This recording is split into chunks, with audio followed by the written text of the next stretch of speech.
नमस्कार, आप देख रहे हैं कॉलिंग ऑफ बिहार और मैं हूं देवेंद्र दुबे। बिहार में 4 विधानसभा क्षेत्रों में उपचुनाव हैं और सारी राजनीतिक पार्टियां अपने अपनी राजनीतिक गोटी सेट करने में लगी हुई है। कहीं पर उम्मीदवारों का नाम का ऐलान हो रहा है तो कहीं पे चुनाव की तैयारी की जा रही है, अपनी अपनी रणनीति बनाई जा रही है।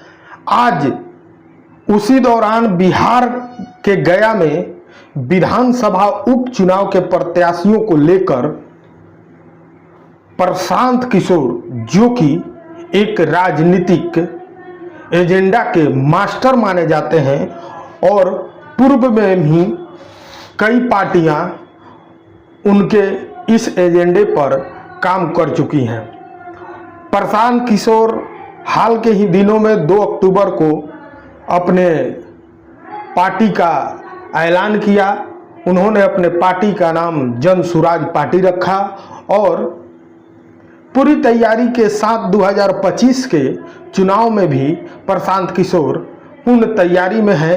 वहीं आज जब उपचुनाव का बिगुल बजा तो बिहार के गया विधानसभा में उपचुनाव को लेकर प्रत्याशियों के लिए प्रशांत किशोर ने एक बैठक बुलाई और उसमें अपने तमाम पार्टी के राजनीतिक लोगों को, पार्टी के सदस्यों को बुलाया, कार्यकर्ताओं को बुलाया और पार्टी के प्रत्याशी के रूप में चयन करने के लिए उम्मीदवार को भी बुलाया।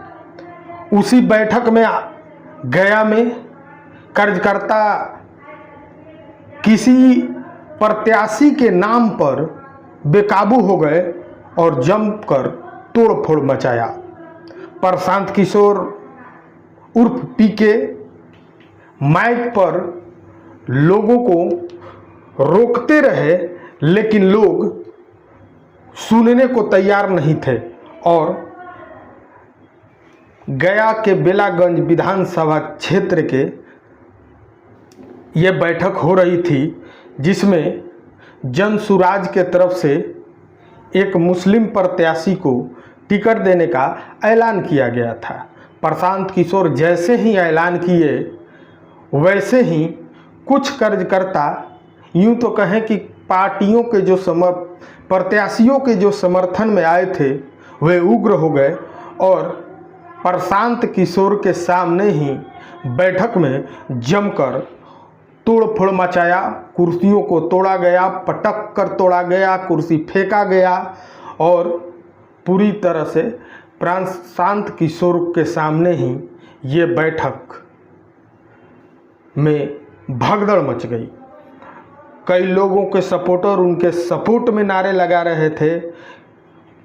चुनाव लड़ने की ख्वाहिश रखने वाले नेताओं के समर्थक नारे लगा रहे थे, कुर्सियां तोड़ रहे थे, विरोध जता रहे थे और मंच से पीके सिर्फ लाचार और बेबस होकर उनको ये कह रहे थे कि कृपया दबाव मत बनाएं और किसी प्रकार के तोड़ फोड़ न करें, क्योंकि हम दबाव में काम करने वालों में से नहीं हैं। आइए हम सुनवाते हैं कॉलिंग ऑफ बिहार के माध्यम से कि प्रशांत किशोर क्या कह रहे हैं। उसके आधार पर ये तय किया गया है कि बेलागंज से मुसलमान समाज का कोई साथी ही जन सुराज का उम्मीदवार बनेगा। और एक बार मैं अपने मुस्लिम साथियों से ये गुजारिश करूंगा कि उन सारे हिंदू भाइयों के लिए एक बार आप ताली बजाइए जिन्होंने स्वेच्छा से कहा है, जिन्होंने स्वेच्छा से कहा कि भैया बेलागंज में आप मुस्लिम साथी को लड़ाइए, क्योंकि उनका ये हक बनता है। और सारे हिंदू समाज के अलग अलग लोगों ने, चाहे वो कुशवाहा हो, भूमिहार हो, अति पिछड़ा हो, दलित वर्ग के लोग हो, सब ने कहा है कि जब सुराज से भैया किसी मुसलमान साथी को चुनाव लड़ाइए, कोई दिक्कत नहीं। तो मैं चाहता हूं कि जैसे हिंदू भाइयों ने अपना दिल बड़ा किया है, तो सारे मुस्लिम साथी भी एक बार इस बात का इस्तेमाल करें कि हिंदुओं ने इस बार आपस के हिंदू मुस्लिम झगड़े में पड़ने की बात नहीं की है। एक ही बात कही है कि कोई नेक दिल आदमी जो बेलागंज में सबको जाति धर्म से ऊपर उठकर यहाँ के लोगों की खिदमत करे, ऐसा आदमी चुनकर आना चाहिए। पिछले भाई साहेब कुल यहाँ पर पांच साथियों ने अपनी अपनी उम्मीदवारी पेश करी है। पहले उम्मीदवार के तौर पर अमजद साहब का नाम,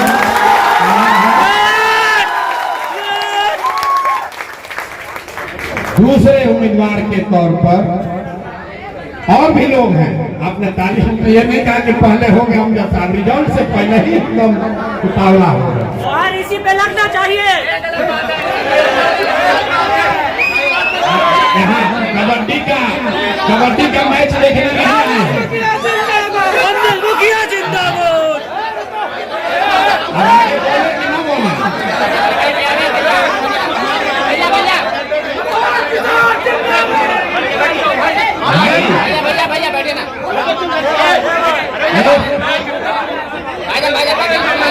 दूसरे उम्मीदवार के तौर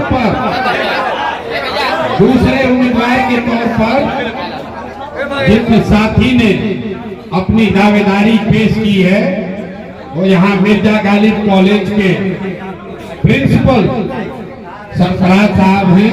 एक बार मैं चाहूंगा कि अपना खड़ा होकर आप भी इस्तेमाल करने का खड़े होकर कर दिया। नहीं चलेगा। आपसे पूछे हैं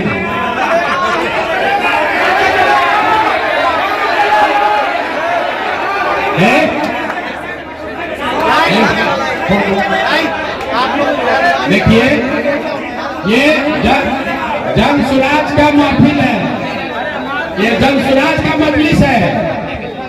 इत्मीनान से सुनिए और इसके ईमानदारी पर, शुद्धता और इसके प्रोसेस पर उंगली मत उठाइए। परिणाम सुने बगैर नारा लगाओगे तो गर्दन कट जाएगा। शांति से बैठिए, आप हम पर दबाव नहीं बना सकते।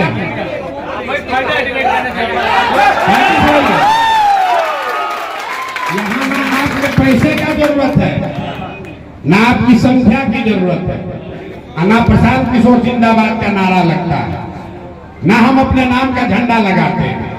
एक ही झंडा है, महात्मा गांधी का झंडा। एक ही झंडा है, बिहार को सुधार देता। आप लोग सुनते हैं टिकट बिक गया 2 करोड़ में, हम आपको मन से यहाँ घोषणा कर रहे हैं, जो आदमी भी अभी चुनकर यहाँ तय किया जाएगा, गरीब से गरीब घर का भी अगर बच्चा चुन कर आएगा, उसको जन चुनाव अपने खर्चे पर चुनाव होगा। धैर्य रखिए, 5 मिनट सुन तो लीजिए कि कौन कौन लोग हैं। बैलेट पेपर देखने से पहले ही बूथ लूटने पहुंचे। तीसरे साथी के नाम पर, तीसरे प्रत्याशी के तौर पर या संभावित उम्मीदवार के तौर पर मैथमेटिक्स के बहुत बड़े विद्वान और मिर्जा गालिब कॉलेज में ही प्रोफेसर, आप अपना एक बार परिचय। प्रोफेसर खिलाफत, मैं नाम बता रहा हूं, खिलाफत हुसैन साहब का भी नाम सामने रखा गया है। चौथे संभावित उम्मीदवार के तौर पर जिनका नाम कंसिडरेशन में रखा गया, मैं ये भी घोषणा करना चाहता हूं कि 2 बरस से हम लोग ये कोशिश कर रहे थे कि वो जन सुराज में आए। यहाँ पर एक स्कूल चलाने वाले हमारे साथी मुस्तकीम साहब इनका नाम भी आया है और इन्होंने 2 बरस तक ये कहा कि नहीं हमको चुनाव नहीं लड़ना, लेकिन अभी जब ये कहा गया कि भाई ये प्रक्रिया ओपन है, ट्रांसपेरेंट है, तो इन्होंने भी अपना नाम दिया है कि अगर सबकी सहमति होगी तो मैं भी हो सकता हूं। तो एक मुस्तकिल साहब हो गए, एक प्रोफेसर खिलाफत साहब हो गए, एक सरफराज साहब हो गए और एक अमजद भाई हो गए। इसके अलावा 2 लोगों ने अपनी दावेदारी और पेश की थी जिन्होंने वापस कर लिया है। वो है एक मुखिया जी, दानिश जी, खड़े होकर एक बार इनका भी स्वागत कर लीजिए। तो सब लोग एक होकर वोट दें, इसके लिए इन्होंने अपनी दावेदारी अमजद साहब के पक्ष में वापस ली।